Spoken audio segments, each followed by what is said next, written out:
All right. Hello, I welcome you all in finance affairs. मैं हूं कौशल झा। आज हम लोग डिस्कस करेंगे एक रियल लाइफ केस स्टडी से जो कि TDS पे बेस्ड है 194N। इसमें क्या है, पहले केस डिस्कस करते हैं फिर आपको बताते हैं इसमें क्या हुआ। देखिए क्या हुआ, मान लीजिए ये एक व्यक्ति हैं जो कि गांव में रहते थे, ठीक। और इनका एक जॉब था जो पूरा अपने पूरे लाइफ का जॉब मतलब लाइफ इतना पैसा ये कमाते थे जिससे कि इनका घर चल रहा था। लेकिन क्या हुआ कि जब ये रिटायरमेंट के टाइम आया तो रिटायरमेंट के टाइम पे इनका एक रिटायरमेंट बेनिफिट टोटल जोड़ करके इनका टोटल 25 लाख रुपया के आसपास इनका पूरा लाइफ का अर्निंग मिला। और इस 25 लाख में से ये क्या करने लगे, तो इनका जो बेटा है वो बेटा लोग भी ज़्यादा पैसा नहीं कमाता है, वो एक्चुअली ऑटो ड्राइवर है, ठीक है। तो ऑटो ड्राइविंग करके अपना घर चलाते हैं, जिनका कोई भी इनकम ज़्यादा सोर्स नहीं है। तो ये जो इनका 25 लाख मिला, ये 25 लाख से सोचे कि हम क्यों ना अपने बेटे के लिए एक घर बना लें। तो ये क्या करते हैं, जो भी इनका रिटायरमेंट बेनिफिट होता है इससे ये एक घर बनाते हैं, ठीक है। घर बनाने का सोचते हैं। तो इसमें क्या हुआ, इसमें ये सेक्शन 194N का क्या रोल है तो आपको बता दें। देखिए, तो जब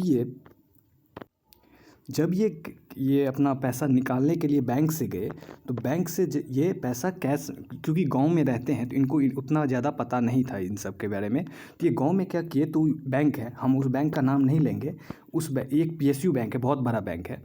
तो उस बैंक से ये कैश विथड्रॉल किए। जब तक ये 20 लाख रुपया कैश विथड्रॉल किए इनका कुछ भी नहीं हुआ। जैसे ही 20 लाख से ये ज़्यादा कैश निकाले, इनका 20% रेट से TDS काट लिया। कितना, मान लीजिए अगर ये 5 लाख रुपया निकाल रहे हैं 20 लाख से ज़्यादा, तो इसका 20% मतलब 1 लाख रुपया, मतलब पूरे इनका जितना भी कमाई था उसमें से कमाई, मतलब वो अपना हार्ड एंड मनी जितना इनका पूरा लाइफ का कमाई था उनमें से 1 लाख रुपया इनका बैंक वाला ने TDS काट लिया। अब इसमें बैंक वाले की भी गलती है, ऑलमोस्ट बैंक वाले की ही गलती है, क्योंकि वो उनको तो मतलब जो भी जनरल पब्लिक है जिनको पता नहीं है TDS के बारे में, उन लोग को तो मतलब बैंक वाले को ही बताना चाहिए था। इसी के संदर्भ में आपसे अब आज हम लोग बहुत अच्छे से डिस्कस करेंगे। सबसे पहले हम आपको ये तो आपको समझ में आ गया कि इनका कैसे नुकसान हुआ 190। अब आपको समझाते हैं 194N क्या होता है, फिर उसके साथ साथ हम आपको बताएंगे 206AA क्या होता है, फिर आपको समझ में आएगा वेटर्ल, ठीक है। चलिए लेट्स स्टार्ट। देखिए 194N सेक्शन, सबसे पहले TDS क्या होता है वो पहले देखिए। ये देखिए, पहले एक बार TDS आपको समझा देते हैं। देखिए TDS का मतलब होता है कि मान लीजिए आप हैं, आपका एक बैंक है और आप हैं, ठीक है। बैंक में मान लीजिए आपका इंटरेस्ट, आप FD करवाए तो आपको इंटरेस्ट मिला। अब इंटरेस्ट मान लीजिए आपको मिला यहाँ पे, मान लीजिए 50,000 रुपये पूरा साल में इंटरेस्ट मिला आपको। तो बैंक वाले को ये तो जो 50,000 है, अगर आपका बेसिक एग्जम्पशन लिमिट से ज़्यादा होगा तो आपको टैक्स देना पड़ेगा गवर्नमेंट को। तो जब आप गवर्नमेंट को टैक्स देंगे इस पे, तो आपको उसमें गवर्नमेंट बोलती है कि ये जो जहाँ पे आप अर्न किए, मान लीजिए ये आप अर्न किए बैंक में अर्न किए, तो गवर्नमेंट इसको इंस्ट्रक्शन दिया है बैंक वाले को, ये जो 50,000 रुपया है तुम इसमें से 10% काट करके मान लो 5,000 रुपया तुम डायरेक्टली हमें ही दे दो, गवर्नमेंट के दे दो, और उसको जो भी जिसका इनकम है उसको केवल 45,000 ही दो। तो आप बोलेंगे ये 5,000 रुपया तो इसका लॉस हो गया। देखिए इसका लॉस नहीं हुआ। जब ये मतलब अपना ये रिटर्न फाइल करता, 50,000 रुपया दिखाता, इसको गवर्नमेंट को तो टैक्स देना ही था, तो ये गवर्नमेंट को टैक्स दे देता अपने इनकम से। लेकिन गवर्नमेंट उसको बोला कि ये जो 5,000 तुम्हारा बैंक काटा तो तुम अपना टैक्स कैलकुलेट कर लो। ये टैक्स कैलकुलेट किया मिस्टर, ये मान लीजिए ये टैक्स कैलकुलेट किया, इसका 10,000 रुपया टैक्स आया। तो गवर्नमेंट बोला ये जो 5,000 तुम्हारा बैंक काट लिया है ना तुम्हारे इनकम से, उसका हम तुम्हें क्रेडिट दे देंगे। इसको 26AS में उसका मतलब आता है, उसका क्रेडिट दिखाने के लिए। तो 5,000 काट करके तो गवर्नमेंट बोलेगा कि तुम्हारा 10,000 का लाइबिलिटी था, 5,000 तुम्हारा बैंक काट लिया, इस केस में तुम हमें केवल 5,000 ही दो।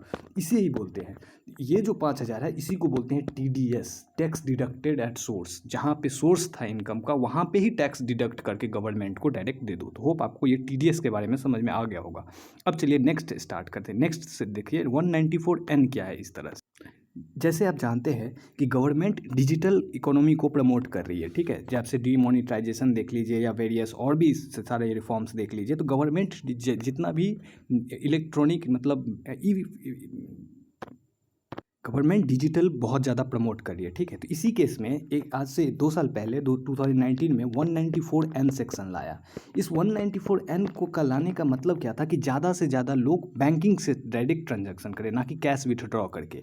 तो इस सेक्शन का पर्पस ये देखिए, बाकी जितना भी सेक्शन है उसमें क्या होता है कि आपका इनकम होता है, तब आपका जो जहाँ पे सोर्स होता है इनकम का, मान लीजिए बैंक हुआ सोर्स, तो बैंक वाले इनकम के परसेंटेज पे उस पर TDS काटते हैं। लेकिन ये ऐसा फर्स्ट सेक्शन है जो कि आपका इनकम नहीं, आपका जो कैश है, अगर आप कैश विथड्रॉ करते हैं बैंक से, उस केस में अगर आपका वो लिमिट क्रॉस कर जाता है, मान लीजिए 1 करोड़ एक लिमिट है, 1 करोड़ और 20 लाख है, वो दोनों डिस्कस करेंगे। उस केस में जितना ज़्यादा होते जाएगा उस पर वो 2% या 5% पे आपका TDS काट लेगा। तो क्या है 194N सेक्शन, अब आपको बेसिकली समझ में आ गया। देखिए 194N सेक्शन है, इसमें बोला गया है कि अगर कोई बैंक, या तो बैंक है कोई, या फिर कोऑपरेटिव सोसाइटी है, या फिर पोस्ट ऑफिस है, बैंक, कोऑपरेटिव सोसाइटी या पोस्ट ऑफिस, अगर किसी को मतलब कैश इससे अगर कोई व्यक्ति, कोई इंसान है, वो मिस्टर ए है मान लीजिए, अगर ये 1 करोड़ से ज़्यादा अगर कैश विथड्रॉ करता है, तो उस केस में जितना भी ज़्यादा 1 करोड़ से ज़्यादा कैश विथड्रॉ करेगा एक बैंक में, ये पूरा बैंक को मिला करके नहीं, मान लीजिए कोई SBI है तो SBI का जितना भी अकाउंट है उसका SBI में, वो बैंक वाइज मतलब देखा जाएगा। ऐसा नहीं होगा कि वो इसका मतलब ब्रांच वाइज देखा जाएगा, पूरा बैंक में जितना भी कैश विथड्रॉ करेगा उसका वो बैंक वाइज देखा जाएगा। मान लीजिए SBI में कितना विथड्रॉ किया या एक्सिस में कितना किया, वो बैंक वाइज हम लोग देखेंगे, ठीक है। तो मान लीजिए ये SBI से ये जितना भी इसका अकाउंट्स था मिस्टर ए का, ये 1 करोड़ से ज़्यादा 1 करोड़ 10 लाख रुपया विथड्रॉ किया। ये जो 10 लाख एक्स्ट्रा है, इस 10 लाख रुपया पे गवर्नमेंट बोलती है कि 2% से आपको TDS काटना है। तो 10 लाख का 2% वो 10,000 रुपया, सॉरी 20,000 रुपया वो काट लेगा, ठीक है। और ये 20,000 रुपया क्या करेगा, वो बैंक गवर्नमेंट को डायरेक्ट जमा कर देगा, ठीक है। लेकिन अब इसमें क्या है, जब भी आपका 1 करोड़ से ज़्यादा आप कैश विथड्रॉ करते हैं तो आपका 2% TDS कटेगा। ये ओरिजिनल प्रोविज़न था, लेकिन बाद में प्रोविज़न आया, बाद में आया कुछ दिन बाद, अभी अमेंडमेंट आया कि अगर कोई SSC है, मान लीजिए कोई SSC है, वो प्रीवियस 3 ईयर का रिटर्न फाइल नहीं करता है। आपको पता है कि जब भी हम लोग का एंड होता है प्रीवियस ईयर, मान लीजिए प्रीवियस ईयर अभी 2021 था, तो 2021 का भी रिटर्न का फाइलिंग डेट है दिसंबर तक एक्सटेंडेड। इस तारीख तक आपको रिटर्न फाइल करना होता है कि आप कितना इनकम कमाए कितना नहीं। तो अगर कोई SSC है प्रीवियस 3 ईयर्स में अगर वो रिटर्न फाइल नहीं करता है, तो उस केस में वो जो 1 करोड़ का लिमिट है उसके लिए वो हो जाएगा 20 लाख रुपया। और जैसे ही 20 लाख से ज़्यादा करेगा, वो निकालेगा, तो उस एक्सेस अमाउंट पे उसको 2% TDS काटना पड़ेगा। और अगर वो 1 करोड़ से ज़्यादा कर लेता है तो उसको 5% काट लिया जाएगा, और वो 5% काट करके उसको डिपॉजिट करना पड़ेगा, ठीक है। ये तो हो गया नॉर्मल केस आपका TDS का। अब आप पूछेंगे तो ये जो जितना काटा, मान लीजिए भी जितना कैश विथड्रॉ, क्या ये इनकम है? नहीं, देखिए बाकी सारा जितना भी था उसमें आपको क्या होता है कि अगर मान लीजिए फिक्स डिपॉजिट पे आपको इंटरेस्ट मिला, तो इंटरेस्ट जितना मिला तो उस पर आप क्या करते हैं, उस पर जितना भी इंटरेस्ट मिलता है, मान लीजिए 1,000 रुपया आपका TDS कटा, ये 10% होगा। तो उस केस में हम लोग बैक कैलकुलेशन देखते हैं कि अगर ये 10% है तो हम लोग का 100% जितना होना चाहिए वो हम लोग इनकम दिखा देते हैं, और वो इनकम दिखा करके ये TDS का फिर टैक्स निकालते हैं। मान लीजिए ये 10% अगर काटा कोई 1,000 रुपया, तो 10,000 उसका इनकम हुआ होगा, तो वो जब इनकम टैक्स रिटर्न फाइल करेगा तो अपने इनकम में 10,000 दिखाएगा, उस पर वो अपना टैक्स निकाल लेगा। मान लीजिए वो टैक्स निकाल लिया, फिर यहाँ पे दिखा देगा कि हमारा बैंक TDS काट लिया 1,000 रुपया, और जितना भी ज़्यादा टैक्स उसको बनेगा वो टैक्स गवर्नमेंट को पेमेंट कर देगा। ये नॉर्मल सिस्टम होता है। लेकिन इस केस में 194N में जो आपका TDS कटता है उस पर आपको कोई इनकम नहीं दिखाना है, बस आपको ये दिखाना है कि 194N में मेरा बैंक इतना TDS काटा है और इसका हमें रिफ़ंड चाहिए। अगर आपका मतलब मान लीजिए टैक्स नहीं बनता है तो आप उसको रिफ़ंड ले सकते हैं, लेकिन इसके लिए आपको वेट करना पड़ जाता है 1 साल का, ठीक है। होप आपको यहाँ तक समझ में आएगा। हम एक बार समराइज़ कर देते हैं। 194N का मतलब क्या है कि अगर आप किसी बैंक, कोऑपरेटिव सोसाइटी या फिर कोई पोस्ट ऑफिस से अगर 1 करोड़ से ज़्यादा का कैश विथड्रॉ करते हैं पर्टिकुलर फाइनेंशियल ईयर में, तो उस केस में आप पे 2% TDS काट लेगा बैंक, ठीक है। उसके बाद आपको पैसा देगा। लेकिन अगर आप प्रीसीडिंग 3 प्रीवियस ईयर तक अगर आप रिटर्न ऑफ इनकम फाइल नहीं करते हैं, उस केस में जो वो 1 करोड़ का लिमिट है वो 20 लाख हो जाएगा। 20 लाख से ज़्यादा पे 2%, और अगर वो 1 करोड़ से ज़्यादा निकालते हैं आप, तो उस केस में आप पे 5% से TDS कटेगा। यहाँ तक तो आपको समझ में आएगा। अब इसमें एक और ट्विस्ट है, क्या है, मान लीजिए आप पे TDS तब ये रेट लगेगा जब आप पैन फर्निश कर देते हैं बैंक को, ठीक है। अब आप पैन अगर नहीं फर्निश करते हैं तो इस केस में एक सेक्शन होता है 206AA। ये सेक्शन बोलता है कि जिसको पैन फर्निश करना होता है और अगर वो पैन फर्निश नहीं किया तो उस केस में, अगर वो पैन फर्निश नहीं किया तो उस केस में उसका जो TDS रेट रहेगा वो रहेगा 20% और actual rate whichever is higher. इसका मतलब क्या हुआ, मान लीजिए एक्चुअल रेट था 2% और 20%, इन दोनों में क्या हो गया हायर 20%। तो इस केस में अगर आप बैंक को पैन नहीं फर्निश कर रहे हैं तो आपका TDS वो जो 2% कटना चाहिए उसके वजह से बदले 20% काट लेगा। और ये जो 20% काटेगा इस पर आपको ये पैसा आपका बर्बाद हो जाएगा, क्योंकि जो भी TDS काटता है उसको TDS रिटर्न फाइल करना पड़ता है। उस रिटर्न में वो आपका पैन नंबर डालता है, उस पैन नंबर के बेसिस पे आपका 26AS होता है, उसमें वो क्रेडिट रिफ्लेक्ट करता है, तब आप इनकम टैक्स रिटर्न फाइल करके उसको क्लेम कर सकते हैं। लेकिन अगर आप पैन ही नंबर नहीं फर्निश कर रहे हैं या फिर पैन आप फर्निश कर दिए हैं, बहुत बार ऐसा देखा गया है कि जो भी PSUs बैंक होते हैं और भी बैंक, वो लोग पैन आपके सिस्टम में अपडेट नहीं करते हैं। वो अपने सिस्टम में आप KYC के नाम पे तो वो आपसे पैन ले लेते हैं, लेकिन वो कहीं भी डॉक्यूमेंट को फेंक देते हैं और उसको अगर अपडेट नहीं करते हैं, उस केस में क्या हो जाता है, ये तो सब सॉफ्टवेयर, ऑटोमेटेड सॉफ्टवेयर सब कुछ है, उस केस में वो आपका पैन अपडेटेड नहीं रहता है। तो वो वहाँ पर क्या हो जाता है, वो वाला अपडेटेड पैन नहीं होने के कारण वो 206AA ऑटोमेटिक अप्लाई कर लेता है और वहाँ पे 2% के वजह से 20% से TDS काट लेता है। ठीक है, ये था। तो हम लोग अभी तक डिस्कस किए 194N क्या है, फिर हम लोग डिस्कस किए अगर आप पैन फर्निश नहीं करते हैं तो उस केस में आपका 20% TDS काट लिया। ये था अभी तक का प्रोविज़न। ठीक है, अब देखते हैं हम लोग के केस में जो रियल लाइफ केस स्टडी है उसमें क्या हुआ है। ठीक है, आपको हम एक उसका बैंक स्टेटमेंट भी दिखाएंगे और ऑब्वियसली उसको कॉन्फिडेंशियल रखेंगे, हम बैंक का नाम भी आपको नहीं बता रहे हैं, लेकिन ये सब प्रॉब्लम हुआ है वो दिखाते हैं आपको। देखिए हमें जो अभी तक आपको बताया 194N, देखिए ये वाला ऐसे ही 194, ये हम लोग डिस्कस किए कि 194N में आपको कब कब अगर फाइनेंशियल में 20 लाख अगर रिटर्न नहीं फाइल किया और 1 करोड़, ये हम लोग डिस्कस किए। फिर कौन डिडक्ट करता है वो भी हम लोग डिस्कस किए, बैंक, कोऑपरेटिव सोसाइटी, फिर डिस्कस किए। और यहाँ पे किसी किसी को एग्जाम्पशन गवर्नमेंट दिया है कि अगर ये लोग central government, private, cooperative bank ये सब पोस्ट ऑफिस निकालते हैं तो इन लोग को नहीं काटना पड़ेगा, इन लोग के केस में TDS नहीं काटना पड़ेगा। अब यहाँ पे TDS जो 194N में काटा जाता है वो कब से आया, तो वो सितंबर 2019 से आया और 20 में अमेंडमेंट हुआ।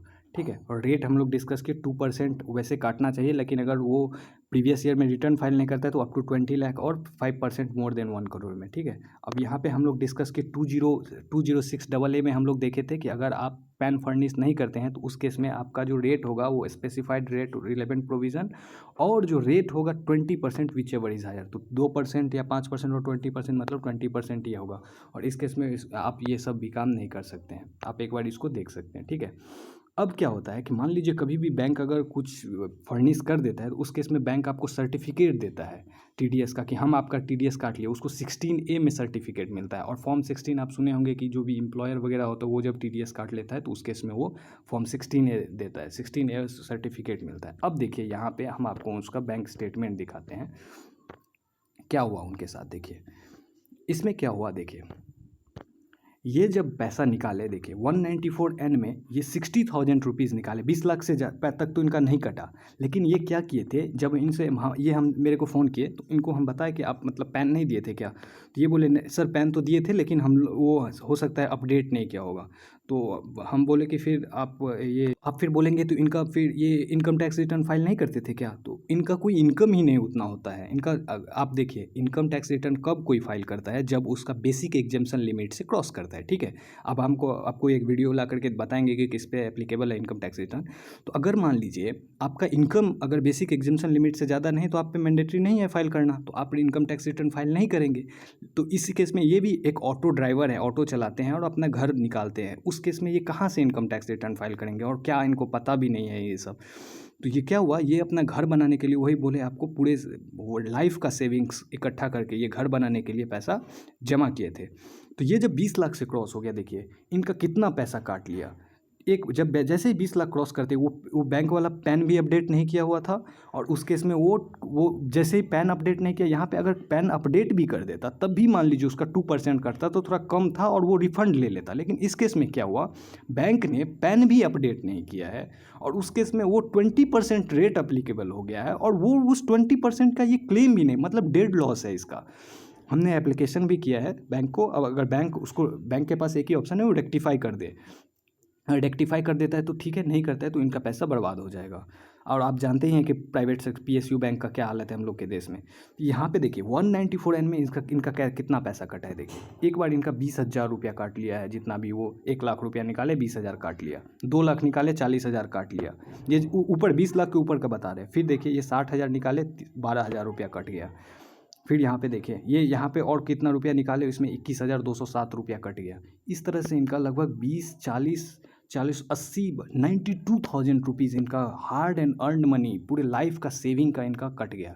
इसीलिए ये वीडियो बनाने का मेरा मकसद इसीलिए है कि आप लोग थोड़ा सा सतर्क रहिए। अपने बैंक्स में जो ट्रांजैक्शन होते हैं, इतने सारे अमेंडमेंट्स आते हैं, ये 194N को समझिए और इसको शेयर कीजिए ज़्यादा से ज़्यादा, जिससे कि लोगों को अवेयरनेस हो। और अगर गवर्नमेंट, देखिए यहाँ पे क्या प्रॉब्लम हो गया, गवर्नमेंट तो बोलती है कि एक तरफ कि आप 20 लाख तक, आप अगर आपका बेसिक एग्जाम्पशन लिमिट तक आपका इनकम नहीं आता है तो आप रिटर्न मत फाइल कीजिए। तो गवर्नमेंट का ये सोचना है कि लोग अचानक थोड़ी सबका लॉटरी लग जाता है कि वो लॉटरी लग जाएगा और एक मतलब पिछला साल तक 2.5 लाख भी इनकम नहीं है और आगे साल में 1 करोड़ रुपया से ज़्यादा विथड्रॉ कर लेगा। तो गवर्नमेंट का ये थिंकिंग है, इसके बेसिस पे वो मैंडेटरी नहीं किया है रिटर्न फाइलिंग करना।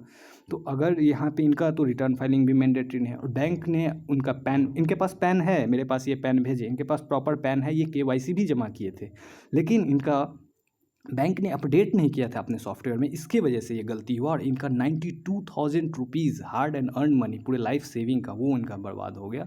और ये एक ऑटो चलाते हैं, उतना इनका फाइनेंशियली कंडीशन भी उतना अच्छा नहीं है। सोच सकते हैं आपकी कैसा केस है, ठीक है। तो ये हम आपको दिखाना चाहते थे, इससे आप अवेयर रहिए। 194N आपको हम अच्छे से समझा दिए, अब देखिए। और कैश जितना भी हो सके आप ऑनलाइन ट्रांजेक्शन किया कि मतलब करने का कोशिश कीजिए अगर ऐसा है तो। और ये सब का ध्यान रखिए, ठीक है। तो इस वीडियो को ज़्यादा से ज़्यादा शेयर कर सकते हैं आप कि लोगों तक अवेयरनेस फैले, जिससे कि लोग का पैसा बचे और इस तरह का केस नहीं हो। और हम तो इस केस में लगे हुए हैं कि कैसे भी करके इनका पैसा बच जाए, वो रेक्टिफाई हो जाए। एटलीस्ट इनका पैन नंबर भी अपडेट कर दे तो इसमें ये रिफ़ंड के क्लेम कर सकते हैं और 26 ईयर्स में दिखा दे। तो होप करते हैं कि इनका पैसा बच जाए, ठीक है। Thank you so much for watching. मिलते हैं नेक्स्ट वीडियो में। नेक्स्ट वीडियो में हम आपको बताएंगे कि किस किस को इनकम टैक्स रिटर्न फाइल करना मैंडेटरी है। और भी बहुत सारे वीडियोस आएंगे, जैसे कि अभी सोचे हैं जियो पॉलिटिक्स पे भी वीडियो लाएंगे। वेरियस कंट्रीज़, इंडिया का कितने रिलेशंस कितने हैं, उसमें हम लोग डिस्कस करेंगे। वेरियस जैसे आसियान के साथ रिलेशन कैसे हम लोग का, वेरियस कम्युनिटी ये ग्रुप डिस्कस करेंगे, G20 G7 और भी बिम्स्टेक, सार्क, सब कुछ डिस्कस करेंगे हम लोग। इंडिया का नेबर का साथ कैसा रिलेशन है, इंडिया का सबसे स्ट्रेटेजिक पार्टनर क्या, सब कुछ हम लोग डिटेल में डिस्कस करेंगे। अगर आप लेट से ये वीडियो देख रहे हैं तो आप जब भी देखें तो यहाँ पे प्लेलिस्ट ज़रूर चेक कर लीजिएगा, जिससे कि आपको वीडियो का नोटिफिकेशन मिल जाएगा। Okay, thank you so much.